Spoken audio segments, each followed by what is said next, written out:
smell of stale bread and despair was all I had left. My stomach was a tight, angry knot, and the eviction notice on my door felt like a final sentence. It was on that very day, at my absolute lowest, that an angel appeared. Or so I thought. You see, I've learned something the hard way.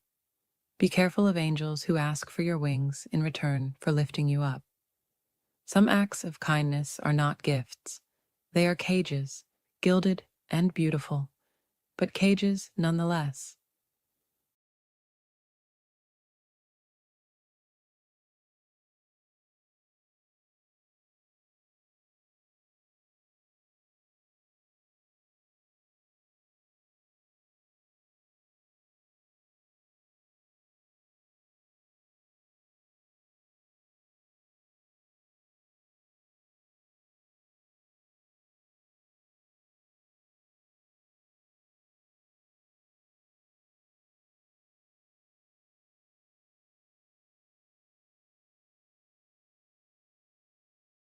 I was just Clara, a girl who had aged out of the orphanage system with nothing but a tattered bag and a fragile sense of hope. The city was a brutal place for someone like me. Jobs were scarce, and kindness was scarcer. I worked odd jobs, washing dishes, cleaning floors, anything to afford my tiny, leaking room. But a sudden illness had wiped out my meager savings, and now my landlord, a man with a heart of stone, had given me 24 hours to pay up or get out. I was sitting on the steps outside my building, tears blurring my vision, when a sleek black car pulled up to the curb. The back window rolled down smoothly, revealing a woman who looked like she was carved from elegance itself.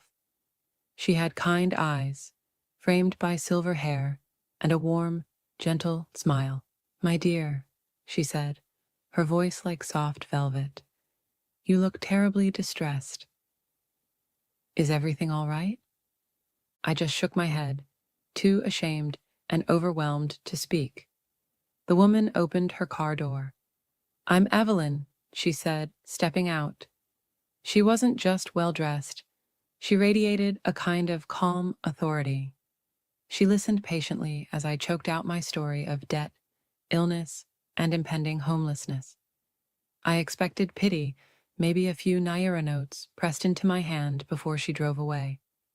I never expected what happened next. "Nonsense," she said, her smile never faltering. "A young woman with so much life in her shouldn't be subjected to this. Come with me." I stared at her. "Come with you? Where?" "Home, of course," she said, as if it were the most natural thing in the world. She dealt with my landlord in minutes, paying off months of my rent with a casual wave of her hand. She had her driver put my single, pathetic bag in the trunk, and then she held the door open for me. As I slid onto the plush leather seats, leaving my world of grime and worry behind, I felt like I was in a fairy tale. This woman, this Mrs. Evelyn, was my fairy godmother. I just didn't realize that in some fairy tales, the godmother is the real villain. Her house wasn't a house. It was a mansion. It stood behind towering gates, surrounded by gardens so perfect they didn't look real. Inside, the floors shone like mirrors, and chandeliers dripped with crystals. "This will be your room," she announced, leading me into a bedroom that was bigger than my entire old apartment. It had a soft, king-sized bed, a balcony overlooking the gardens, and a closet already filled with new clothes in my size. I don't know what to say," I stammered, touching the silk of a dress. "How can I ever repay you?" She placed a gentle hand on my shoulder. "Don't you worry about that, Clara. All I ask for is your loyalty. Think of me as the mother you never had." Her words were a balm to my lonely soul. A mother. It was everything I had ever dreamed of. That first week was pure bliss. I ate 3 full meals a day, served by uniformed staff. I slept without the gnawing fear of tomorrow. Mrs. Evelyn was incredibly attentive. She'd ask about my day, listen to my stories from the orphanage, and offer gentle advice. "You're so bright, Clara," she told me one evening. "It's a shame you never had the chance to study properly. I'll arrange for a private tutor for you."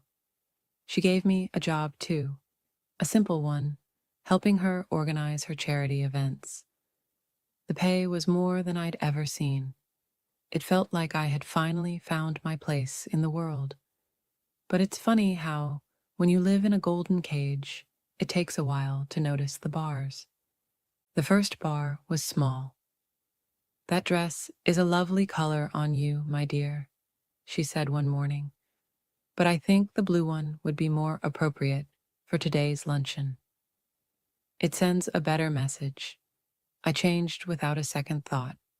I wanted to please her. Then it was my hair. "A simple ponytail is so much more elegant than leaving it down, don't you think?" she suggested. Slowly, my choices started feeling less like my own. I also started to notice the way other people in the house acted around her. The maids and drivers were silent and efficient, their eyes always cast down. They spoke to her with a respect that bordered on fear. I tried to befriend one of the younger maids, but she would always find an excuse to hurry away. There was one person, however, who seemed different. Leo, the old gardener. He had worked for the family for decades and had a quiet wisdom in his eyes. One afternoon, while I was walking in the garden, he tipped his hat to me. "She's taken a real shine to you," he said, his voice a low rumble. "Mrs. Evelyn is the kindest person I've ever met," I replied, with a genuine smile. He kept pruning a rose bush, not looking at me. "Kindness can be a leash, young lady, especially when it's used to pull you where someone else wants you to go." His words were strange, and they left me feeling uneasy. I tried to dismiss them. He was just being cynical. What did he know about the bond Mrs. Evelyn and I shared?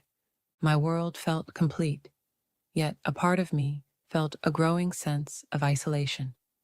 Mrs. Evelyn discouraged me from trying to contact old acquaintances from the orphanage. "They're part of your past, Clara," she'd say sweetly. "Your future is here now. You don't need them." The cage was becoming smaller, but it was so comfortable I barely noticed. That is, until I met Ben. He was a delivery man for a local bakery, bringing pastries for one of Mrs. Evelyn's charity events. He had a goofy, infectious smile and eyes that crinkled when he laughed. He dropped a box of croissants, and we both knelt to pick them up, our hands brushing. There was a spark, simple and real. We started talking. He was funny, down to earth, and completely unimpressed by the grandeur of the mansion.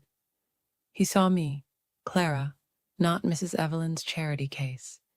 We started meeting secretly, a quick chat at the gate when he made a delivery, a stolen walk in the park on my day off.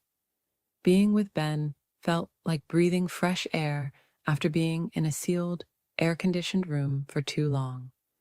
He reminded me of who I was before I became Mrs. Evelyn's project.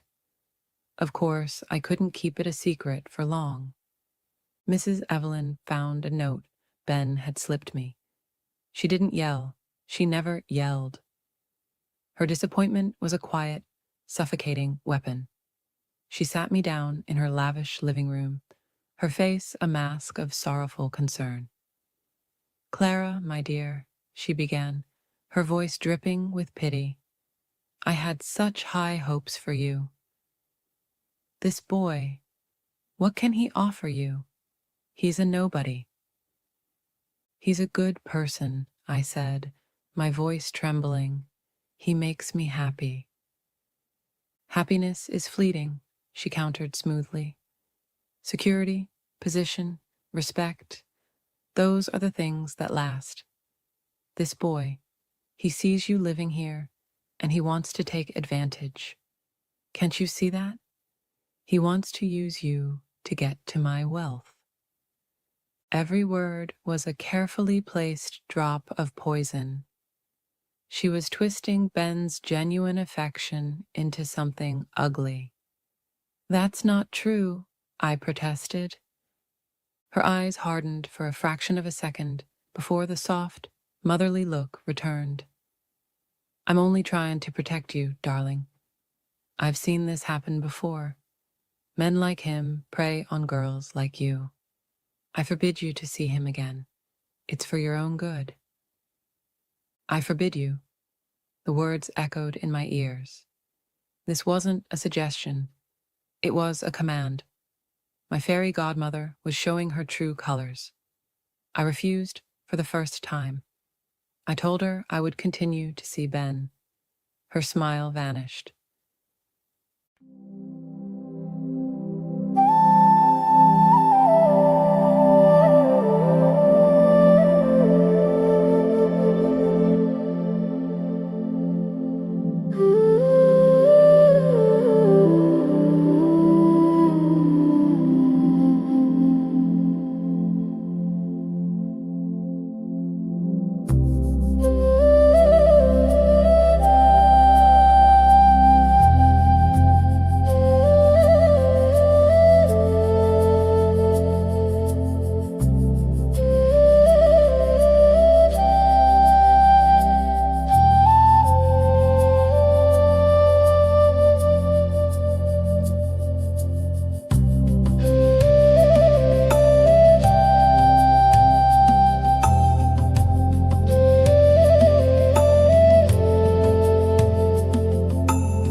South African Rand.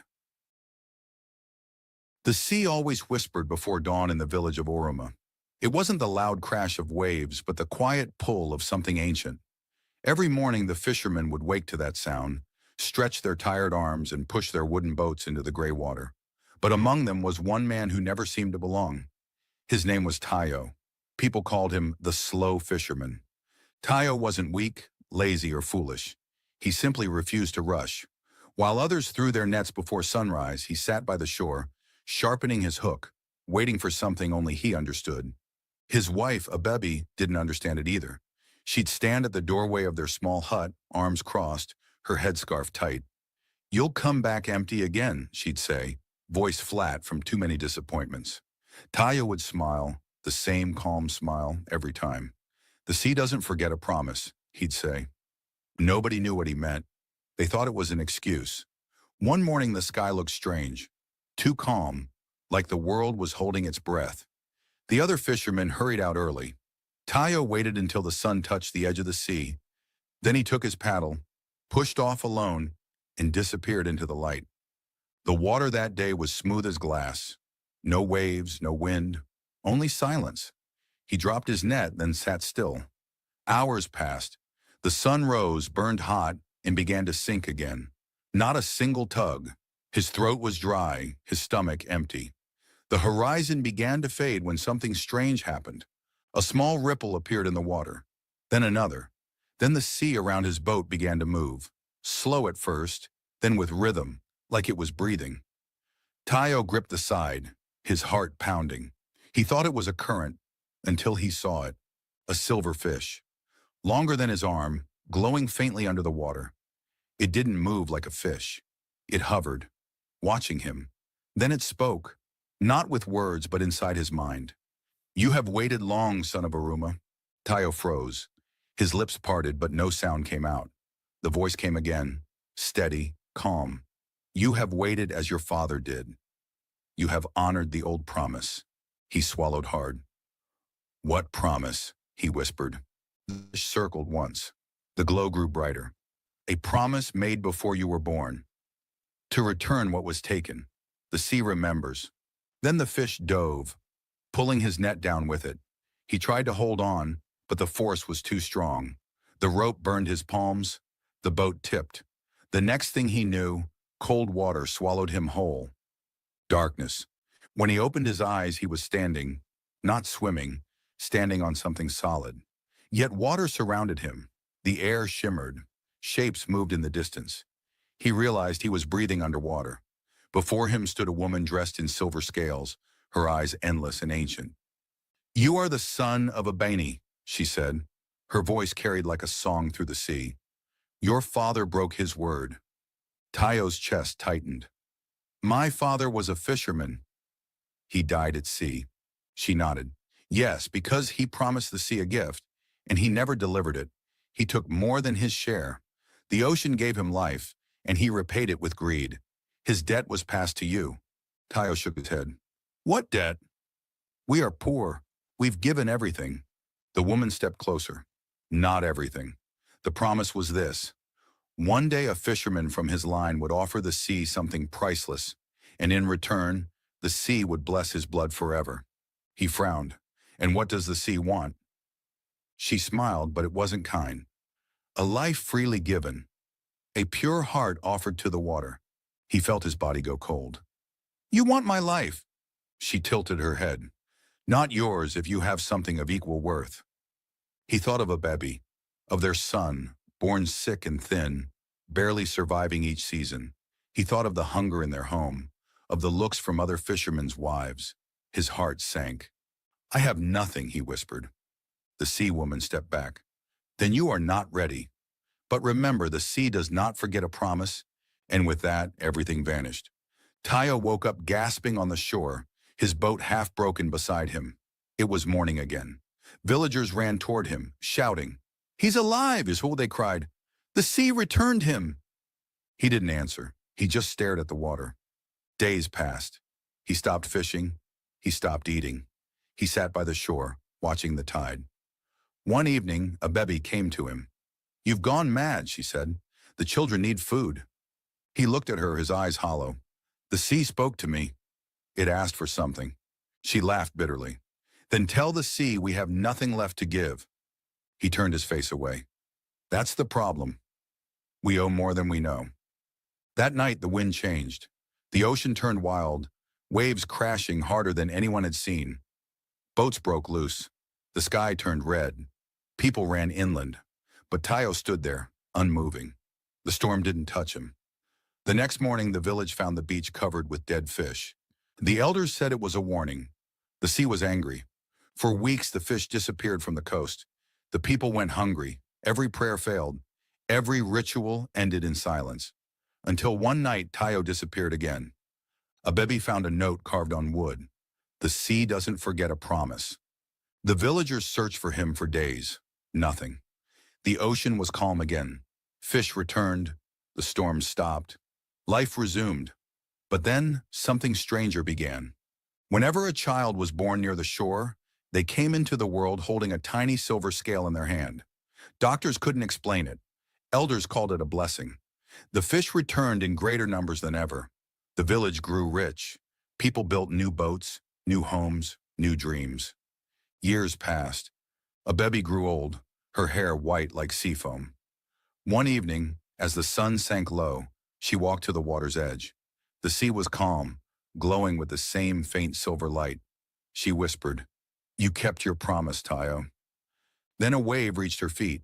In it, she saw his reflection, smiling, younger, eyes clear as glass. And as she watched, the reflection spoke. "I didn't give my life away. I gave it back. The sea only keeps what belongs to it." The water rose gently, touched her knees, then retreated. The reflection faded. From that day on, no one in Aruma ever took the sea for granted again. Before every voyage, they poured a few drops of palm wine into the waves, saying, "For the promise kept." And sometimes, when the dawn was quiet, a silver fish would appear near the boats, circling slowly, like it was watching, waiting, guarding something old and sacred. Some said it was Tayo. Others said it was the sea itself, keeping its promise. Whichever it was, the water never went hungry again, because the sea doesn't forget, and neither should we.